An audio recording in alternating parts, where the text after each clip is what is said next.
13 years ago, my daughter left her 3 children on my porch and drove away in the rain.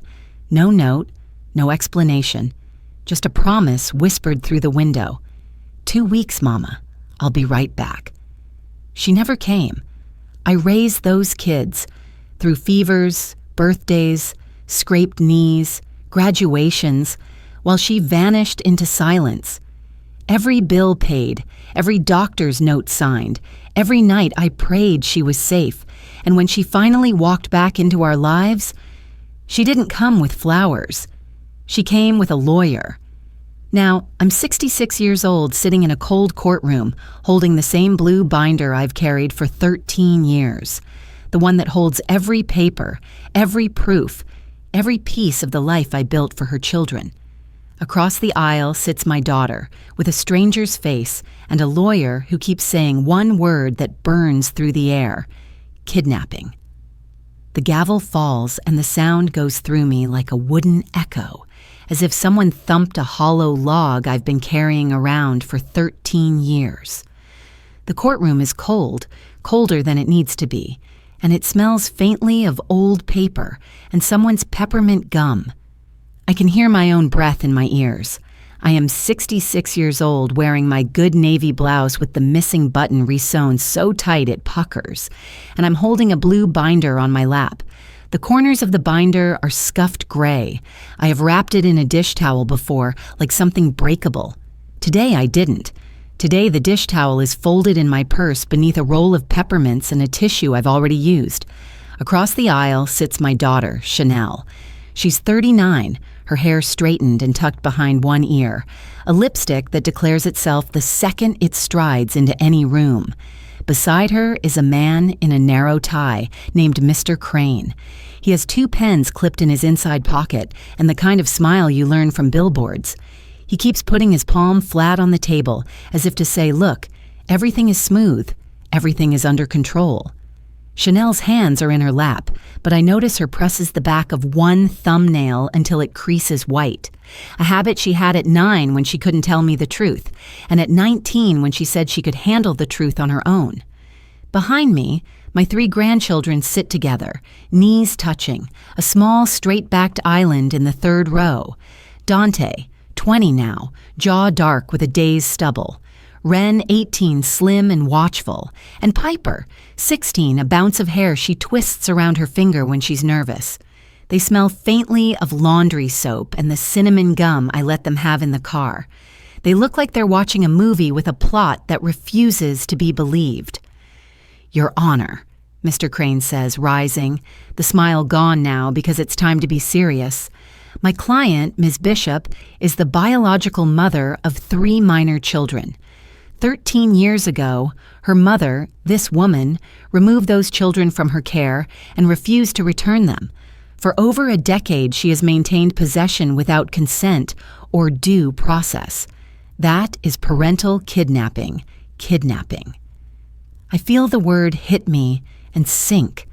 I am surprised it hurts when I already knew it was coming. It is one thing to rehearse a word in your head on sleepless nights when you fold and unfold a dish towel on your lap. It is another to hear it dropped in a quiet room with a seal above the judge's head. Judge Whitaker is a tall man with hair gone mostly white and a pair of glasses he rides low on his nose. When he looks up at you, he looks over the top of the lenses, which makes you feel seen and measured and a little smaller. He is kind, people say. I have learned that kind and strict are not opposites. Mrs. Bishop, he says, what do you have to say in response? I place a hand over the blue binder. That I raised the children my daughter left on my porch, I say, keeping my voice steady and slow like I talk at the diner to rowdy teenagers when they pour too much syrup. That I did it legally, after asking the court to make it so. That I kept every receipt and every letter because memory is a tricky animal and paper doesn't forget, and that I have all of that right here. A murmur travels along the benches like a small wind. Chanel's mouth tightens. Her eyes are glassy, which does not make me feel the way it used to make me feel.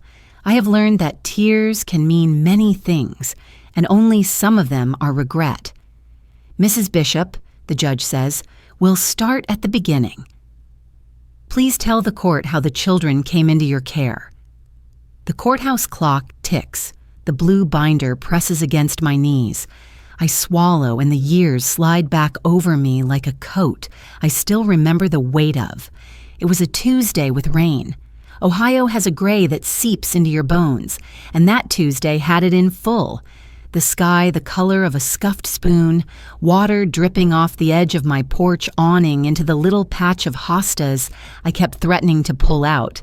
I was in my kitchen, cooling a pitcher of sweet tea on the counter, the kind my late sister used to say was really syrup with a marketing problem. My fingers ached. Arthritis is a house guest that moves in without asking, and I was rehearsing in my head how I would afford the extra pill the doctor suggested. The doorbell rang, not a tap-tap, not a polite little ding, a long press, a plea. I wiped my hands on a towel and opened the door. Chanel was on the steps, mascara smudged into a dark crescent under one eye, hair half pinned like she did it in the car after a light. She looked past me into the warm of my hallway like a raccoon looks into a lit kitchen, calculating, hopeful, ashamed.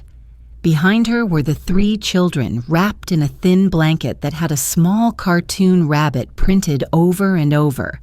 Dante stood straight as a fence post, trying to look unbothered, which is how little boys make themselves men when nobody calls time out. Wren had Piper's hand and was whispering something into her hair that made Piper nod and nod without knowing the word. "Mama," Chanel said, and her voice lived in 2 places at once, hard and breaking. "It's temporary. 2 weeks. I need you to keep them. I'll be right." She snapped her fingers twice. "I'll be right back." "What happened?" I said. "Are you sick? Is someone after you? Are the kids okay?" The questions came out like coat hangers clattering. "I'll explain later," she said, and leaned down to kiss each child on the head as if the blessing could refund an overdraft. "Eat what Grandma gives you. Don't be trouble." She pressed the blanket tighter around Piper, and then she was moving, running down the steps in shoes, wrong for running, sliding into a car I didn't recognize. She left the engine coughing in my driveway for a heartbeat while she tore something from her bag, a folded sheet, a little wad of money, I still don't know, and then she pulled out, tires hissing on wet leaves, and the taillights moved down the street like a pair of red eyes winking. Dante watched the road a full 30 seconds after the car left. Then he looked at me, and being looked at like that is a holy thing and a terrible thing. I swung the door wider. "Come on," I said. "Shoes off on the mat." I don't want to mop twice. Let's get warm. Piper's shoes had holes in the toes, gray socks peeking, damp. Wren's hair smelled like a classroom after recess, sweat and pencil shavings. Dante's hoodie stretched tight across a shoulder seam as if someone had hauled him somewhere by the fabric. I put the kettle on because that is what I know to do when there is no script. I warmed the oven and slid in bread with butter and cinnamon sugar. I set 3 bowls on the table and then a 4th for me, because children watch what you do and will not eat if they think you are not eating. I got the old heater from the hall closet and I set it by the table and told them all to keep their socks on. "When's Mom coming back?" Wren asked. Piper's eyes stayed on the knife as it scraped butter. "Soon," I said. That was my first lie. It was softer than the second one, which came that night when I tucked them in and said, "Tomorrow." The next day, I went through the junk drawer looking for what would help. Chanel's last apartment address, an old phone number written on an envelope, a business card for a man who ran a garage she liked to take her car to. The number rang once and dropped. At the apartment, a landlord shrugged like a man who has seen 100 small tragedies and knows he cannot take them to bed. "Left owing 2 months," he said. "Took the couch, left the bookcase, left this." He handed me a grocery store box with a dented corner. I looked inside and saw a stack of mail, 3 photographs taken at a flea market booth, a scented candle burned to the glass, and a folder of school registration papers that were only half filled out. I thanked him and carried the box down 3 flights without stopping for breath, because stopping for breath is for people who can afford to make this real. At home, I lined the kids' shoes near the heater to try to dry them enough to last one more day. I wrote their names on masking tape and stuck it to toothbrushes. I told Dante he was allowed to cry, and he said, "I know," and didn't, which is the same thing, just slower. The first week, I fed them what I had: rice and beans, eggs with a sprinkle of cheese, the sliced apples that were getting a little woolly but would do if I cut away the browning. I made grilled cheese with the iron skillet that could break into a bank vault if it had to. I packed a sandwich in a paper sack for each kid and a note I wrote with my left hand so they wouldn't be embarrassed. The note said the kind of thing no one remembers in detail, only in weight. "You're doing fine, I'm proud of you. There's spaghetti tonight." By the second week, the cough Piper brought with her had settled into her like an unwelcome uncle. At night, I sat on the edge of her borrowed bed and counted the seconds between the coughs, ready to stand if she tipped into trouble. At school, she looked at other girls' shoes and tugged her own hem lower. When the school nurse called and said, "I'm going to need a parent to sign a consent to treat for this child," I said, "I'll be right there, and I will sign what you put in front of me." I put my coat on over the diner uniform I wore from muscle memory, and I took the bus because the car was backfiring and I couldn't risk it on a cold afternoon. The nurse was named Lee Morales. She had the kind eyes some women earn like wrinkles and some women get like grace. She printed a form and slid a pen across her desk. "Are you the guardian?" she asked. "I am the grandmother," I said. "That isn't what I asked," she said, not unkindly. "No," I said. "Then we do this. We do consent to treat for today, and then you go downtown and you push paper until you are the thing they will listen to. I'll make a copy for your binder." "What binder?" I asked, caught off balance. "The one you're going to start," she said, "because this will be a long story and you will need to write down every sentence." She went to a supply cabinet and took out a blue, ringed binder. She softened as she leaned over the counter to hand it to me. "Grandmas save everything. Let's make that a survival skill." On the way home, I stopped at the thrift store and bought a plastic folder with a crack on one corner and 3 more ballpoint pens because a scarcity of pens can take a serious thing and make it stupid. I put the folder in the binder and the form in the folder, and I wrote the date on a sticky note and lined it up like a soldier. I went to the diner and picked up an extra shift. I told Dante to set the alarm early and meet Ren at the bus stop like a soldier. We did these things not because they were special, but because we had to keep regular things happening long enough to make a plan. By the first month, I had been to the school twice to talk about enrollment, and once to the pediatric clinic to wait for an appointment we were late for because the city bus runs on a time nobody who needs it can live by. Piper had an inhaler with an orange cap, and I had instructions taped up on the inside of my cabinet door. Ren had a list of English books she was determined to read as if each one had a secret password in it. Dante had a teacher who leaned in close and said, "He's quiet. I don't know if quiet is his costume or his size." In the second month, I found the legal aid office. The waiting room was packed with people who didn't want to be there and had run out of not wanting. When it was my turn, a woman with hair pulled back into a bun looked at the photocopies I brought and told me about guardianship and service by publication and the way you separate a person from a past they refuse to claim. She told me we would put notices in the paper, the cheap little weekly nobody wants but everyone who needs it reads, and that if your daughter wanted to come claim she was someone's mother, she would find a way. She told me about how many times in a row a judge likes to see you try. 3, she said, and picked up her pen.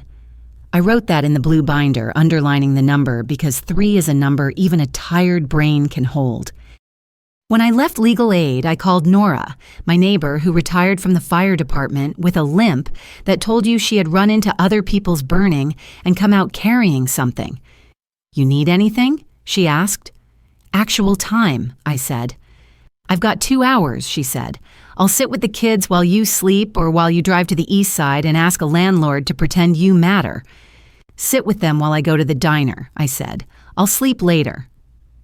At the diner, I wore the coffee pot like a weapon and refilled cups until midnight.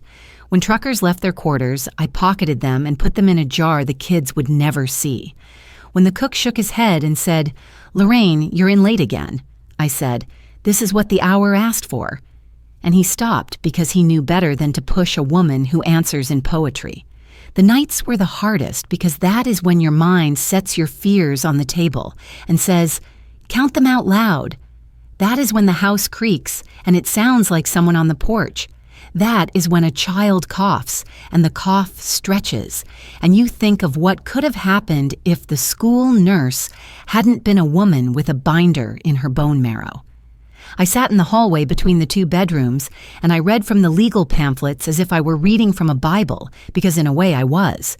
We ran the notice in the paper for 3 weeks. We heard nothing. The woman at Legal Aid nodded, the half-sad nod of somebody who knows the math of other people's vanishing, and she filed a stack of papers with our names on them and a court date.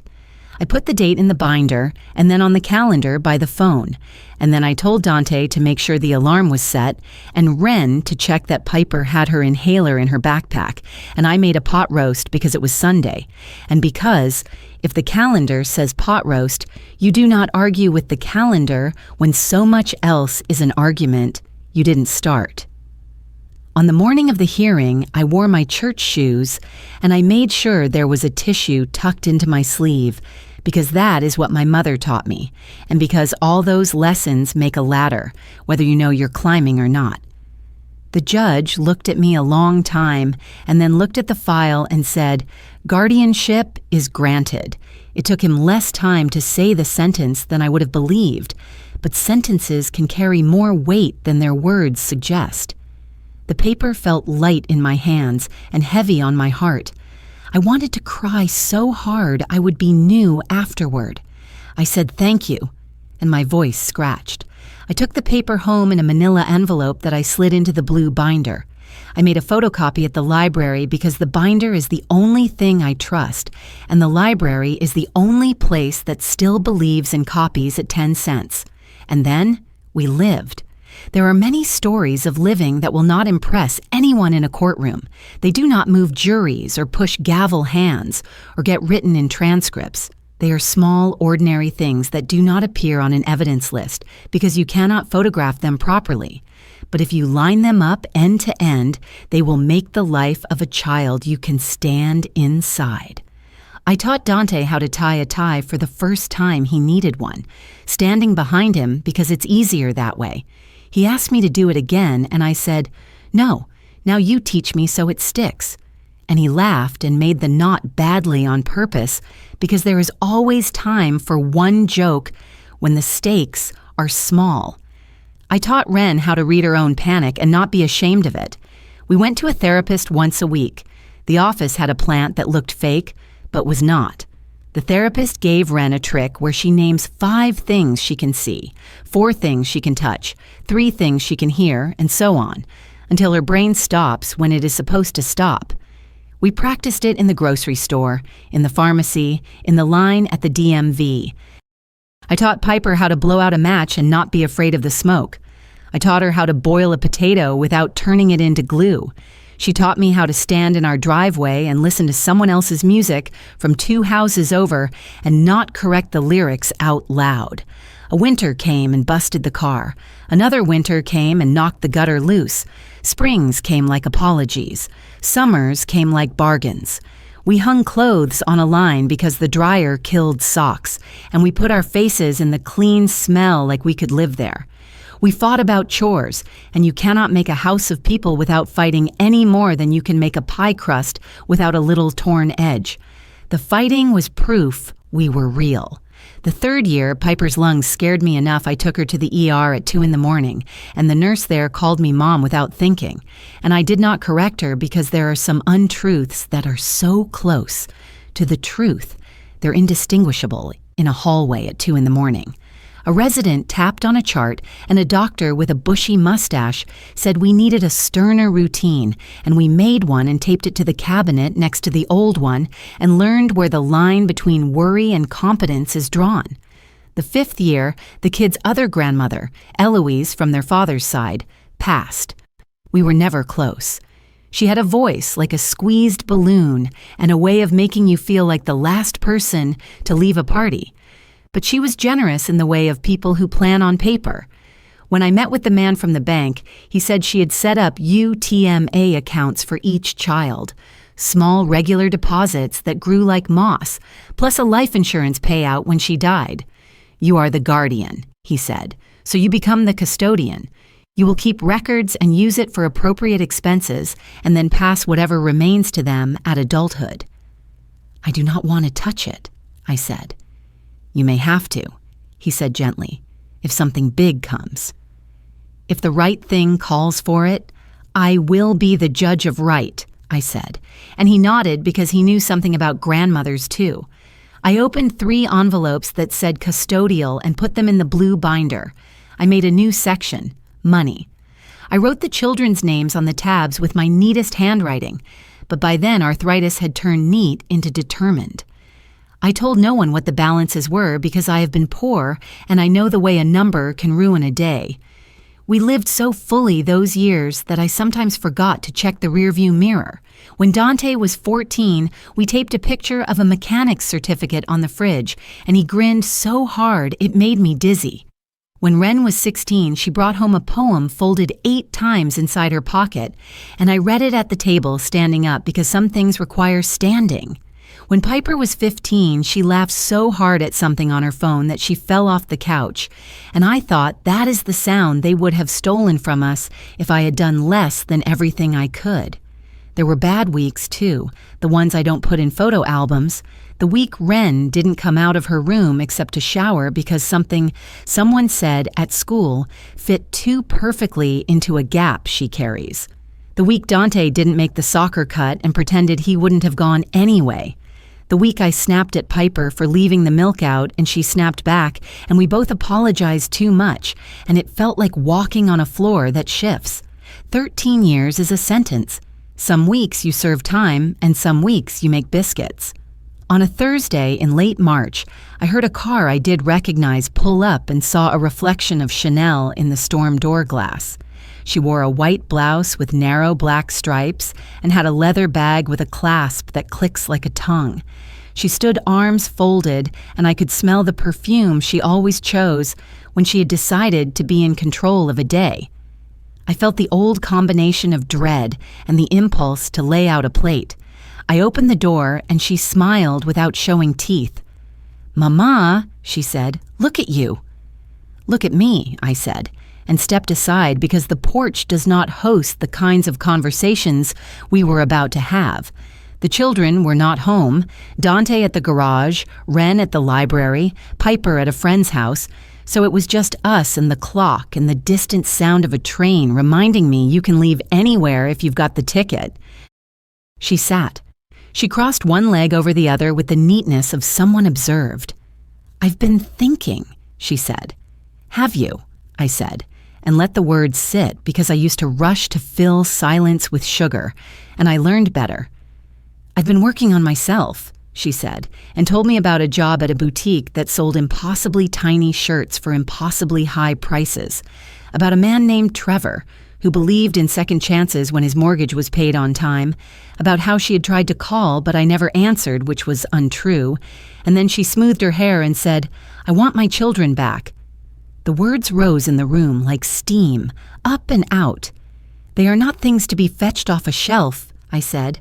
"I am their mother," she said, and the word mother sat between us like a chair with one leg shorter than the others, always threatening to tip. A court will see that. A judge knows that blood matters. This is the thing I have learned and wish I had learned sooner. People will tell you what they believe about love by the way they mention blood. There is love that says, we are of the same stock, therefore the same outcome. There is love that says, I learned your shape so well I can find you in the dark. Both are true, and only one is steady when you fall.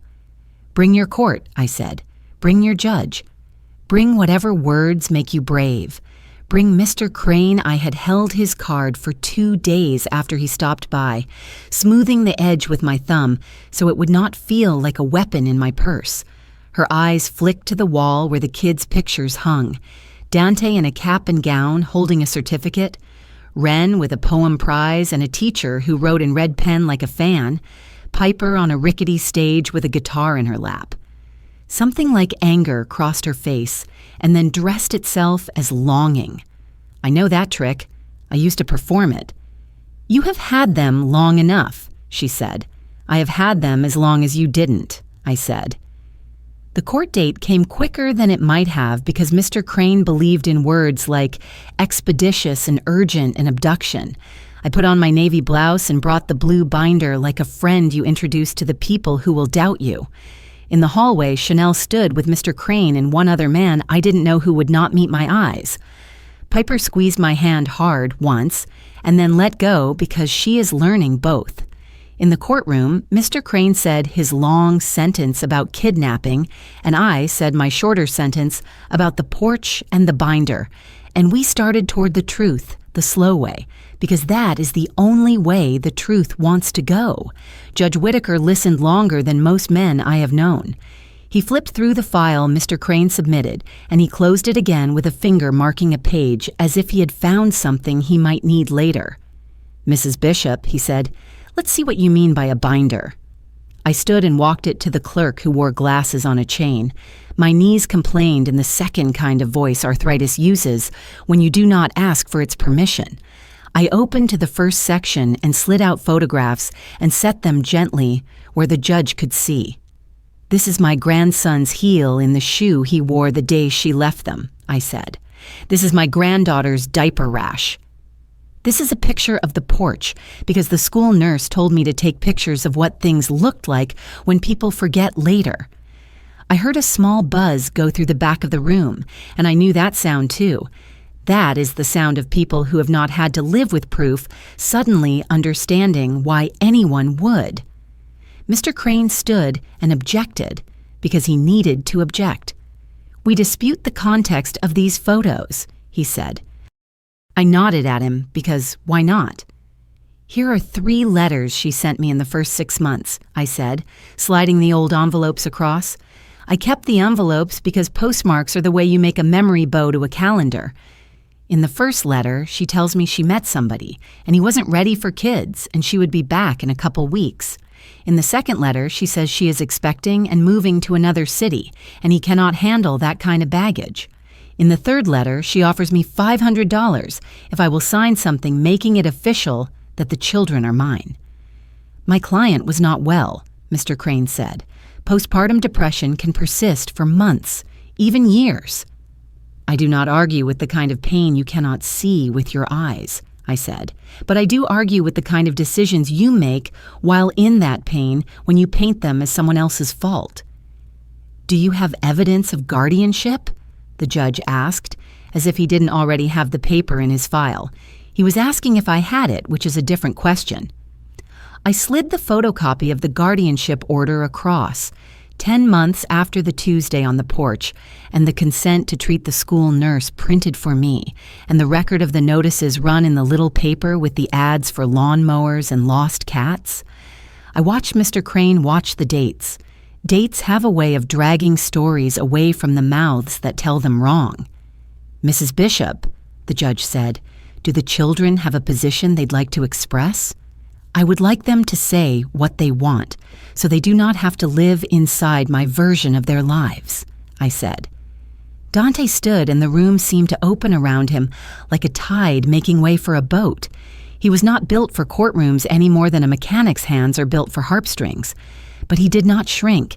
He spoke low and clear, so we all had to lean toward him. I don't remember everything from when I was 7, he said, but I remember being cold a lot and being hungry in a way you learn to carry until you forget it's there. And I remember Grandma bringing space heaters and telling us to keep our socks on.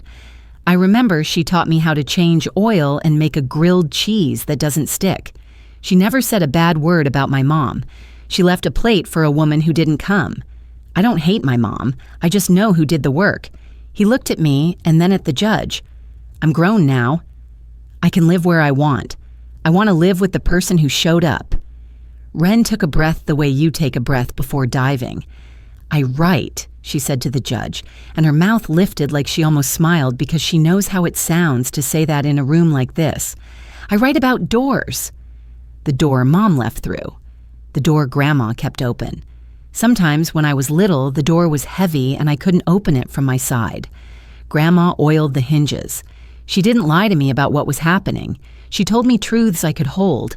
I want to stay where the truths in the room match the calendar Piper was shaking just enough to make the curls around her face tremble.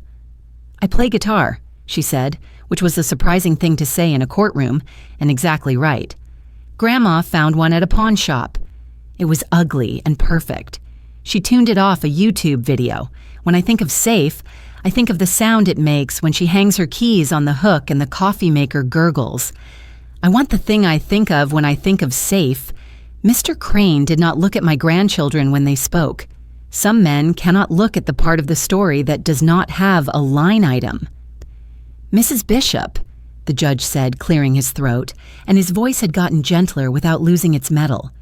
"You indicated you had more."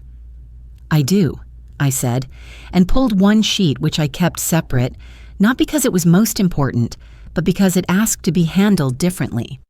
3 days after she left the children on my porch, my daughter came to the community clinic at St. Mark's. She asked the pastor, who does notaries, to witness her signature on a letter relinquishing decision-making for the children to me until such time as she was stable and a court directed otherwise. It was typed by someone else. It is her signature. It is stamped and dated. I kept the original. I made copies.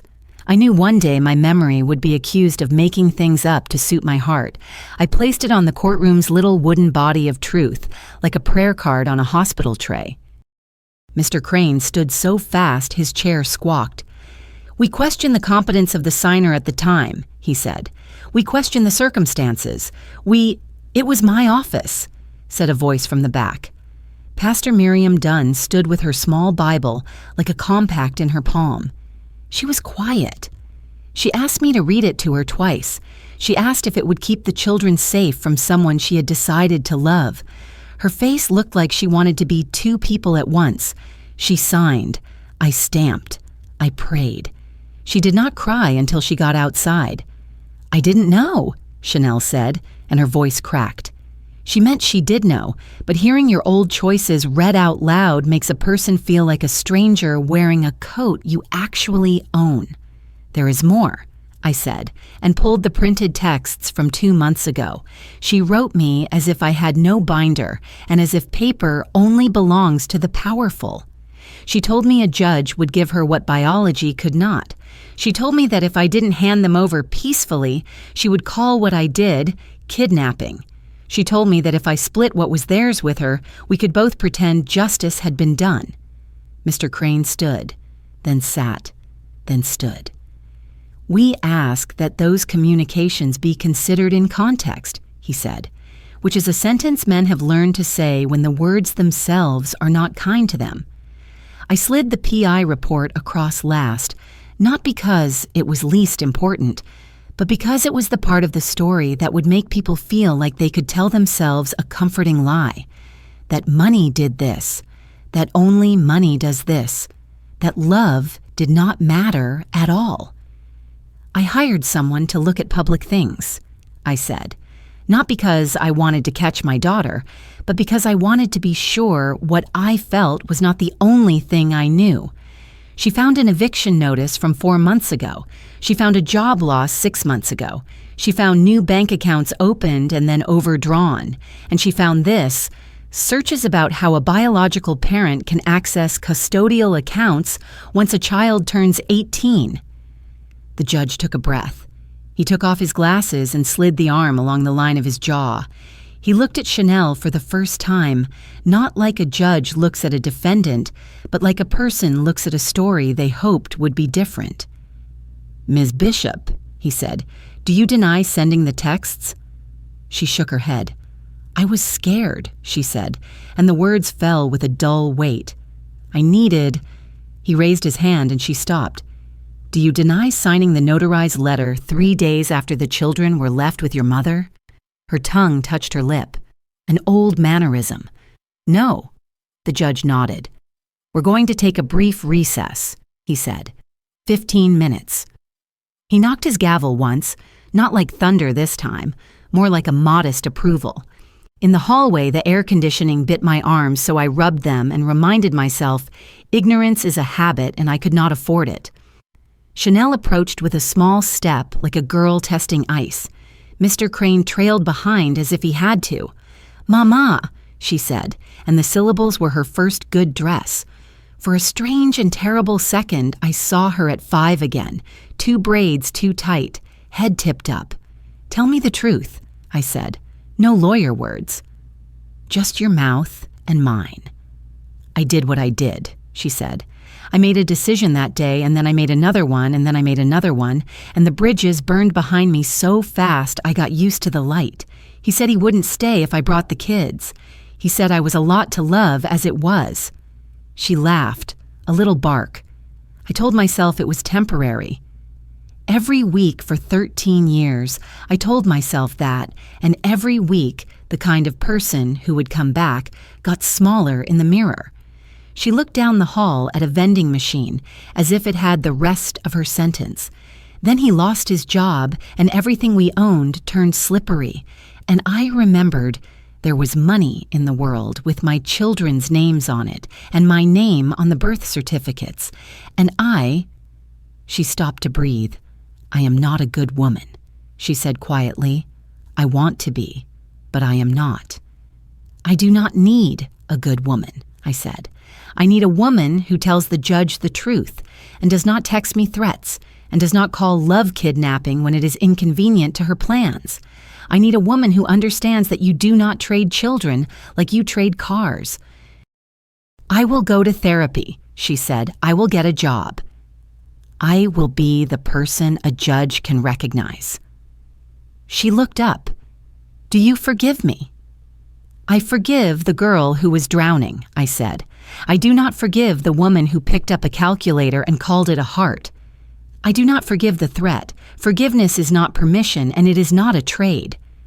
"I understand," she said, and then she nodded and her mouth trembled. "No, I don't. But I say I do, because I have to start somewhere." When we went back into the courtroom, the judge had his glasses on again, and the file opened to a page I could not see. "Ms. Bishop," he said, "you accused your mother of kidnapping children she took responsibility for upon your abandonment. You signed a relinquishment. You failed to respond to service by publication. You reappeared 13 years later with threats, not apologies. This court finds your accusation unfounded. Guardianship is affirmed for the minor child. The adult children are free to live where they choose and have told this court their choice. Further, the communication you sent rises near the line of coercion I cannot ignore. I am referring this to the county prosecutor for review. Mrs. Bishop, do you wish to file charges?" I stood. The binder was heavy and light. My grandchildren were so still behind me, I felt like they were breaths I could hold in my hands. "No," I said. "We want peace. If you would put a protective order in place for 3 years, limiting contact to what the children ask for and keeping it in channels that do not require me to check my phone at 3 a.m., that will be enough." "That's granted," he said. "Ms. Bishop, you will not petition again without significant change. Stable housing, employment, treatment, and letters from professionals who are not your new lover. We are done here." The gavel sounded one last time and the echo was soft. Mr. Crane shook his head once and began rearranging papers. Chanel stood and did not look anywhere I could see. In the hallway, Dante put one hand on my shoulder and squeezed. Ren leaned into my side for a second and then stood up straight again because she is learning how to be both. Piper took my hand like a girl again, and I let her. The first night after court, I slept. Not perfectly. Grief has a way of getting up in the night to use the bathroom and bumping into the furniture on its way back.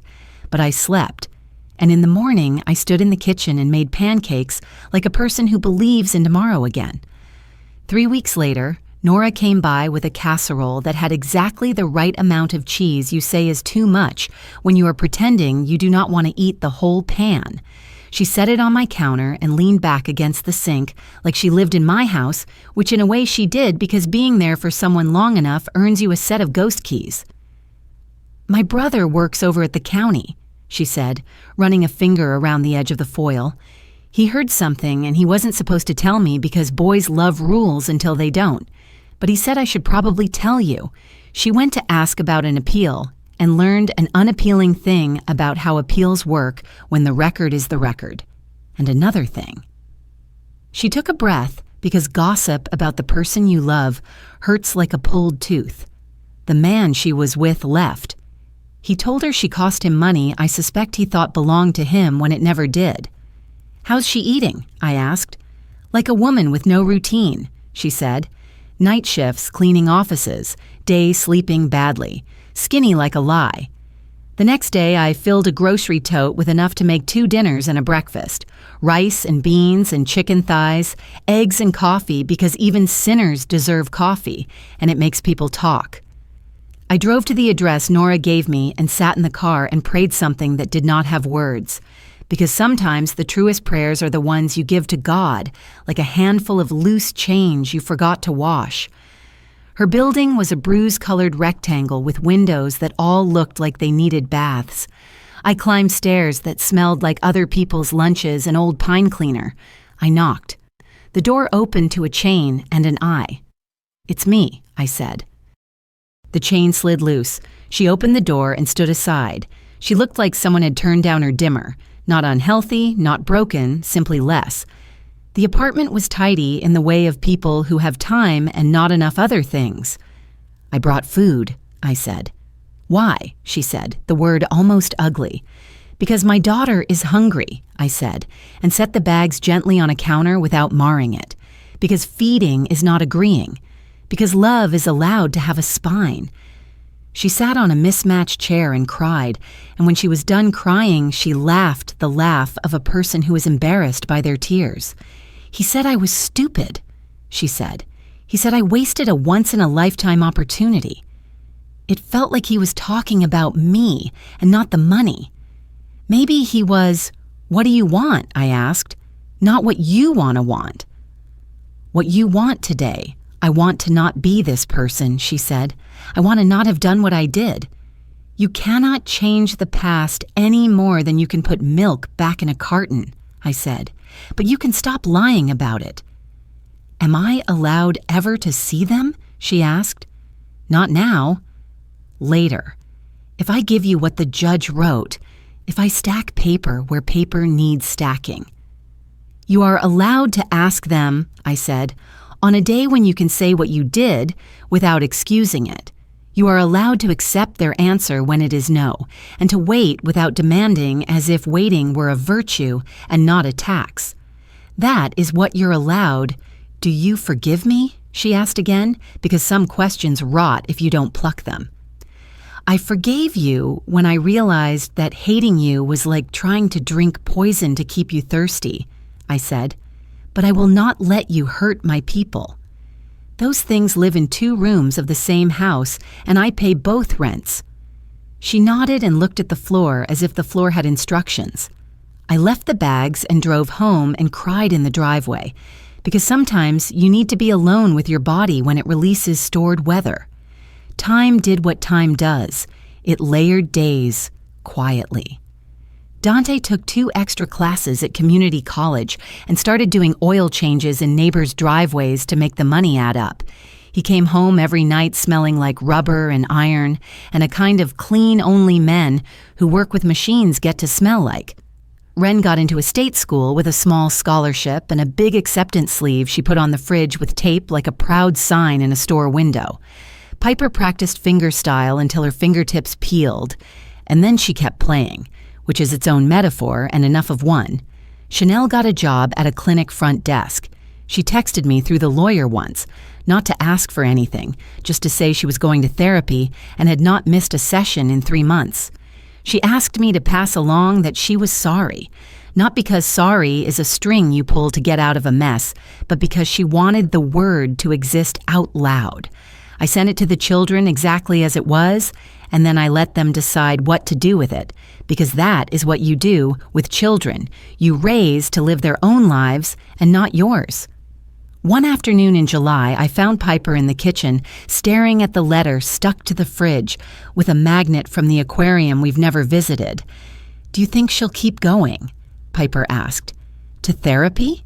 I said. "To turning into someone else?" she said. "People do not turn into someone else," I said. "They turn into more themselves. The job is to find the part of you that can be trusted and feed it. That is one thing she did not do for a long time." "Do you think I'll ever want to see her?" Piper asked. Her voice shook a little.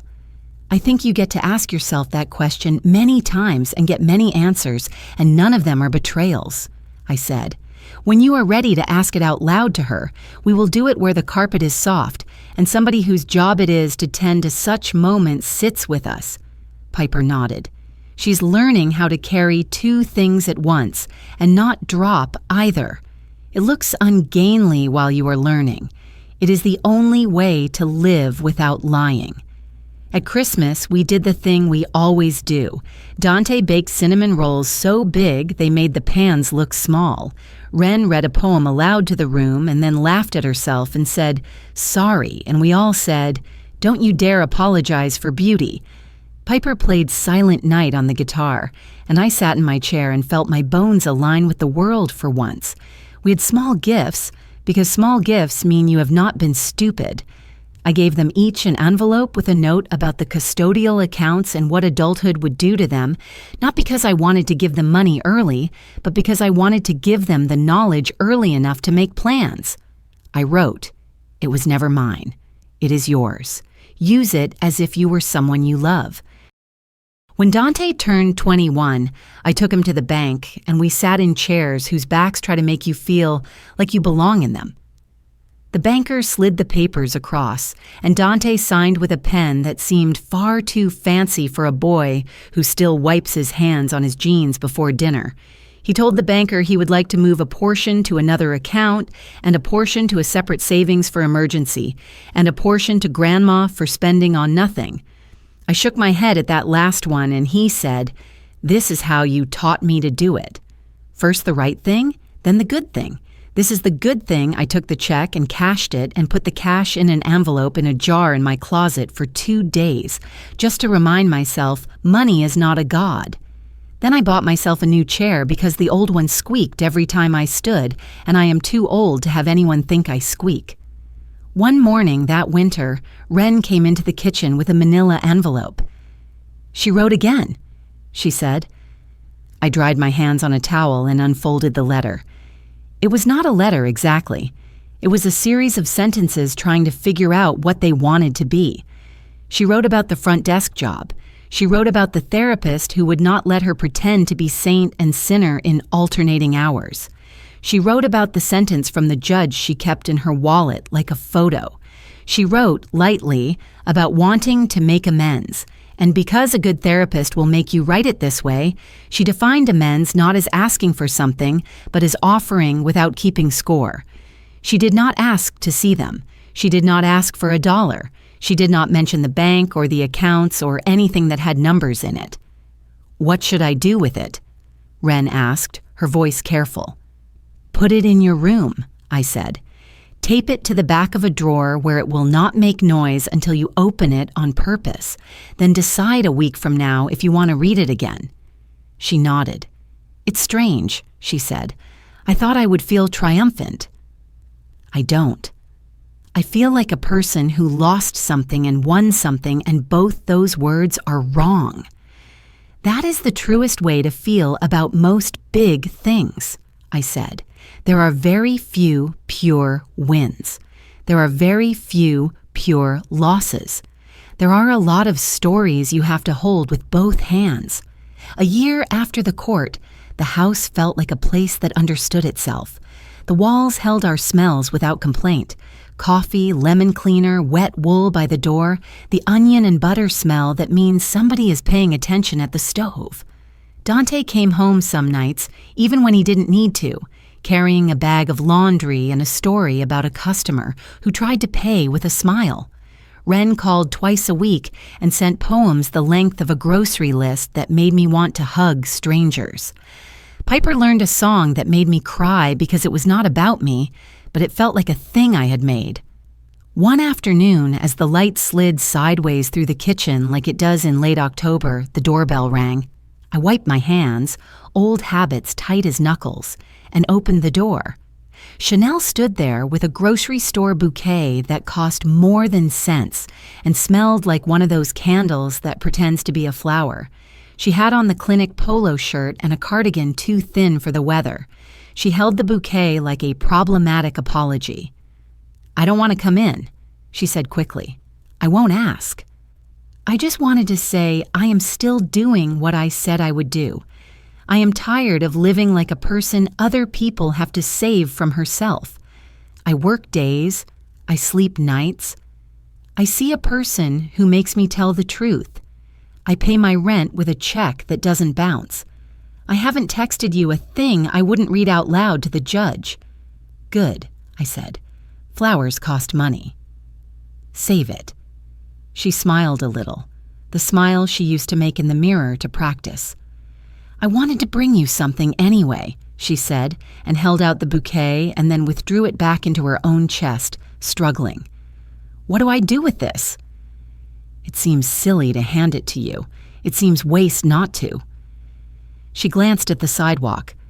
"I'll put it on the porch," she said, and set it in the old milk crate we use for delivered packages. "That way the house will get them, not you." The wind lifted a piece of her hair and laid it down again. There was a time when I would have reached out to tuck it back behind her ear so it would not tickle her cheek, a mother's automatic movement. I kept my hand still. "Thank you," I said. "The house likes to be noticed.